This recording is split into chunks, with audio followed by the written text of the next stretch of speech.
Hello বন্ধুরা, আপনারা হয়তো বা এতক্ষণে বুঝে গেছেন ভিডিও টাইটেল দেখে যে আমি আজকে কি করতে যাচ্ছি। 2 দিন আগে যেহেতু আমার খামারে সব ছাগল বিক্রি করে দিয়েছি, এই জন্য আমার মনটা ভালো ছিল না, কিন্তু আজকে সকাল থেকে আমার মনটা অনেক ভালো হয়ে গিয়েছে। এর একটা প্রধান কারণ হচ্ছে আমি খামারের জন্য আজকে হাটে ছাগল কিনতে যাচ্ছি। এজন্য ঝটপট করে খামারের সব কাজ শেষ করে বাজারের উদ্দেশ্যে বেরিয়ে পড়লাম। কিন্তু আমি একটা বড় চিন্তায় পড়ে গিয়েছিলাম, কারণ আমাদের বাড়ির আশেপাশে বড় হাট বা বাজার নেই যেগুলো গরু বা ছাগল ওঠে। যেগুলো আছে সবগুলোই 15-20 কিলোমিটার দূরে। এজন্য ভাবতেছি যে কোন হাটে যাব। আমাদের এখানে ছাগল গরু বেচা কেনার জন্য 3টা বড় বড় হাট আছে, কিন্তু সেগুলো সবগুলোই 15-20 কিলোমিটার দূরে। এজন্য ভাবতেছি কোন হাট ছেড়ে কোন হাটে যাব। শেষে সিদ্ধান্ত নিলাম যে আমি আমবাড়ি হাট যাব, যেহেতু বর্তমান বর্ষাকাল চলতেছে আর ওইদিকের জমিগুলোতে পানি জমে, এজন্য অনেকে ছাগল বিক্রি করে দেয়। আর বাজারে গিয়েও তাই দেখতে পেলাম, আসলে অনেক ছাগল উঠেছে আজকে। আর আমি গিয়েছিলাম মূলত 5-6টা দেশি ছাগলের বাচ্চা নিতে, যেগুলোর দাম মোটামুটি 5-6 হাজার টাকার মধ্যেই থাকবে। এরপর গিয়েই আমার 2টা বাচ্চা পছন্দ হয়েছিল আর সেগুলো নিয়ে নিলাম। এগুলো নিল 10,000 টাকা, মানে একটার দাম 5,000 টাকা করে। তারপর আমি যেহেতু আরও কিছু বাচ্চা নিব, এজন্য আরও দেখা দেখি শুরু করলাম। তারপরে আরও কিছু বাচ্চা নিয়ে নিলাম, ওগুলো নিয়েছি 5,500 টাকা করে 2টা বাচ্চা, আরেকটা নিয়েছি 4700 টাকা দিয়ে। তারপর আমি পাইকারকে সব টাকাগুলো ভালোভাবে বুঝিয়ে দিচ্ছিলাম।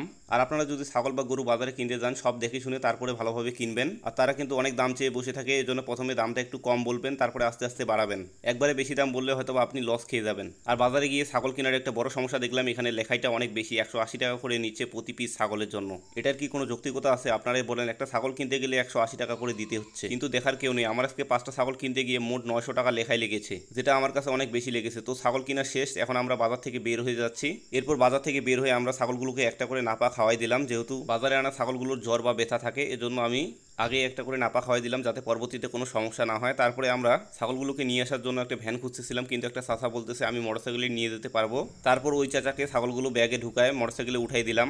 আর উনি মূলত ছিল একজন কসাই, উনি ছাগল কিনে বিক্রি করে, এজন্য উনার অনেক ছাগল একসাথে নিয়ে যাওয়ার এক্সপেরিমেন্ট আছে। আমরা হয়তো বা পারতাম না, কিন্তু উনি খুব সহজে 5টা ছাগলকে একসাথে নিয়ে আসলেন, দেখতেই পাচ্ছেন আপনারা। তো ফাইনালি আমরা ছাগলগুলোকে বাড়ি নিয়ে আসলাম। তারপরে সেগুলোকে এক এক করে খুলে নামানোর পর পাতা খাইতে দিলাম, কারণ তারা অনেক ক্ষুধার্ত ছিল। বাজারে যেহেতু তাদেরকে কিছু খাওয়ানো হয়নি। আর এই 5টা ছাগল কিনতে আমার মোট খরচ হলো 28,500 টাকা, মানে একবারে কেনা থেকে বাড়ি আনা পর্যন্ত আমার এই টাকা খরচ হয়েছে। আর আমি একজন ক্ষুদ্র খামারি, সবকিছু আস্তে আস্তে করে লাগানোর ট্রাই করতেছি, কারণ যে কোনো কিছু ছোট থেকে করাই ভালো। তারপর আমি ছাগলগুলোকে বেঁধে ঘাস খাওয়াইতে নিয়ে গেলাম। আমাদের এখানে যেহেতু অনেক খোলা মাঠ আছে। তারপরে ছাগলগুলো কেমন হয়েছে বন্ধুরা কমেন্টে অবশ্যই জানাবেন, কিন্তু ধন্যবাদ সকলকে।